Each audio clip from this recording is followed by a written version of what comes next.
चलिए दोस्तों स्टार्ट करते हैं। आज का अपना टॉपिक है Newton's law of motion, Newton की गति के नियम। सर आइजैक न्यूटन ने गति के 3 मूलभूत नियम प्रतिपादित किए हैं और ये तीनों नियम ही न्यूटन की गति के नियम कहलाते हैं। एक्चुअली ये जो तीनों नियम हैं ये हमें बल्कि एग्जैक्ट डेफिनेशन बताते हैं कि how to apply force and work on any object. तो न्यूटन गति का पहला नियम पढ़ने से पहले हम आपको इसकी कुछ बेसिक्स नॉलेज दे देते हैं। गैलीलियो जो कि 17वीं शताब्दी में कुछ प्रयोग किए उन्होंने, और उन्होंने देखा कि कुछ वस्तुएं अपने आप तब तक गति करती रहती हैं जब तक कि उनके ऊपर कोई बाहरी फोर्स अप्लाई नहीं किया जाता है। और इन्हीं नियमों को, इन्हीं प्रयोगों को आधार बनाकर न्यूटन ने अपने 3 नियम प्रतिपादित किए जो कि आज फिजिक्स में न्यूटन गति के नियम के नाम से हम पढ़ते हैं। पहला नियम क्या कहता है न्यूटन की गति का? According to this law every body continue in state of rest और uniform motion in a straight line until compelled external force to change that state। means that Newton कहते हैं कि कोई भी वस्तु तब तक मोशन में रहेगी या गति करती रहेगी या रेस्ट में रहेगी जब तक कि उसके ऊपर हम किसी बाहरी बल को अप्लाई नहीं करते हैं।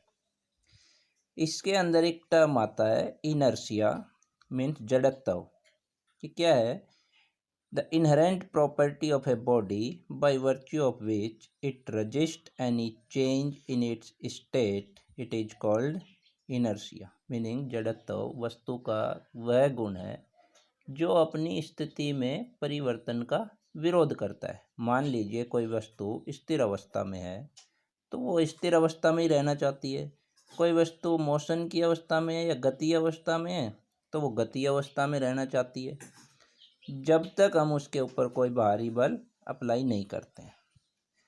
अब बेटा हम देखते हैं न्यूटन के जो लॉ हैं, फर्स्ट लॉ जड़त्व का नियम या गति का प्रथम नियम, इसको 2 भागों में डिवाइड किया है। जैसा कि हमने पढ़ा इनर्शिया, तो ये इनर्शिया है ये 2 तरह से कार्य करता है। एक तो किसी वस्तु पर जो रेस्ट अवस्था में है उस पर अप्लाई करते हैं इनर्शिया, तो ये कहलाया law of inertia of rest, जड़त्व की स्थिर अवस्था का नियम। इसके अंदर देखें, अगर कोई बॉडी रेस्ट में है, if a body is in rest it will remain in rest until an external force is applied on it. जब तक कोई बाहरी बल इसके ऊपर नहीं लगाते हैं वो वस्तु स्थिर अवस्था में ही रहती है। एग्जाम्पल के लिए हम देखते हैं, आप दैनिक जीवन में देखते हैं, जैसे कि आपने कोई खाली गिलास लिया है पानी का, उसके ऊपर एक कार्डबोर्ड रखा है और उस कार्डबोर्ड के ऊपर रखा है एक सिक्का। अगर आप अचानक से उस कार्डबोर्ड को पुल करते हैं, धक्का लगाते हैं, तो कार्डबोर्ड तो आगे निकल जाता है और जो सिक्का है वो गिलास के अंदर गिर जाता है। इससे हमें ये समझ आता है कि जो कार्डबोर्ड है उसमें गति हुई, लेकिन जो सिक्का है वो उस गति का क्या कर रहा है? विरोध कर रहा है, और वो अपनी स्थिर अवस्था में ही रहना चाहता है। वो चाहता ही नहीं है कि मैं आगे जाऊं, क्योंकि हमने जो फोर्स लगाया है वो सिर्फ किस पे लगाया है? कार्डबोर्ड पर। और सिक्का अपनी जड़त्व के कारण गिर जाता है गिलास के अंदर। या नया एग्जाम्पल देखिए, अगर कोई व्यक्ति बस के अंदर बैठा है या गाड़ी के अंदर बैठा है और अचानक से आप उस गाड़ी या बस को स्टार्ट करके चला देते हैं तो हमें आगे की ओर झटका लगता है। तो ये क्या हुआ? जो बस है वो तो मोशन में आ गई, लेकिन जो व्यक्ति बैठा है उसका जो बॉडी है वो अभी इनर्शिया के कारण, जड़त्व के कारण रेस्ट में ही रहना चाहता है। तो इस वजह से वो अपने शरीर पर या बॉडी पर झटका महसूस करता है।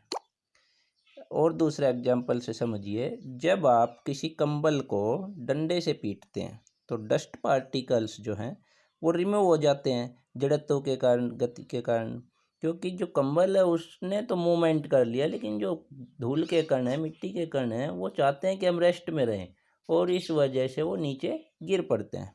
या फिर एक दूसरा उदाहरण लेके समझाते हैं।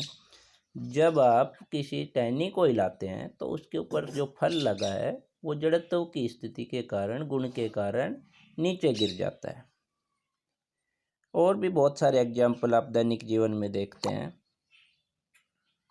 जैसे कोई घोड़े पे बैठा हुआ व्यक्ति है, अगर घोड़ा अचानक से चल पड़ता है तो वह व्यक्ति पीछे की ओर गिर जाता है, क्योंकि घोड़ा तो मूवमेंट में आ गया, लेकिन जो व्यक्ति है उसका ऊपर का शरीर जो है वो अभी स्थिर अवस्था में रहना चाहता है, जड़त्व के कारण वो गिर जाता है। अब inertia of law of motion, गति के कारण जो जड़त्व है उसके एग्जाम्पल हम देखते हैं। ये कहता है when a body is moving with velocity in a straight line, it will continue to move with same velocity unless an external force is applied। अगर कोई बॉडी गति की अवस्था में है तो वो तब तक गति अवस्था में रहना चाहती है जब तक कि उसके ऊपर कोई बाहरी बल नहीं लगाया जाता है।